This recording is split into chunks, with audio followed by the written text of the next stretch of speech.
Hello there, you beautiful people. It's TigerShark again with Okano. For this week I played the demo for Bound by Blades. I don't usually like to feature demos, but the game is fully released and available on Steam for $11. It's self-described as a cozy indie RPG boss rush. That feels like a better description than I could ever give it. The combat is pretty simple. You have combo attacks, a dodge, a block, and even a parry. There are 10 bosses and their extreme variants to fight. In the demo, I only fought 4. They are decently varied and have interesting and unique designs. The extreme variants really are extreme. I only beat one of them because they were one-shotting me. The way combat works is a little unusual. The boss stands in the middle and you can only stand on the 4 corners around them.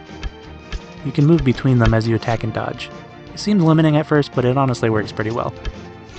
Just don't go into the game expecting an open world or a lot of freedom. You can roam around a tiny town between fights, upgrading your gear and talking to NPCs. There is actually a story, but it's not super deep or involved.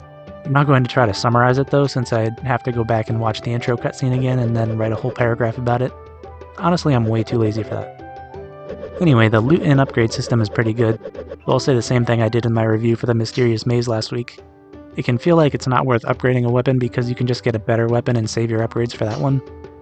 Or you could replay the bosses to grind for upgrade materials. Which honestly isn't the worst, since you'll get more practice and the bosses are pretty fun. And the materials actually tell you which boss you can get them from, so you don't have to just guess. This is such a good quality of life feature for real. I absolutely love the hand-drawn art in the cutscenes, and the creature and character designs are cute and fun. There are 3 characters you can choose from, but they all kind of play the same for the most part. Their abilities and attacks just have different animations. My favorite ended up being Tio because he uses cool-looking swords, and it's honestly just hard to beat that aesthetic. Although Gurren has the best character design and her defendability is hiding in a hole, which I loved.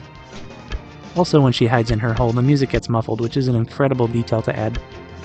The music is light and whimsical, but then fast-paced for bosses. I haven't even mentioned yet that the game has 2-player co-op. I didn't try it since I have no friends who play games like this, but I imagine that would be fun.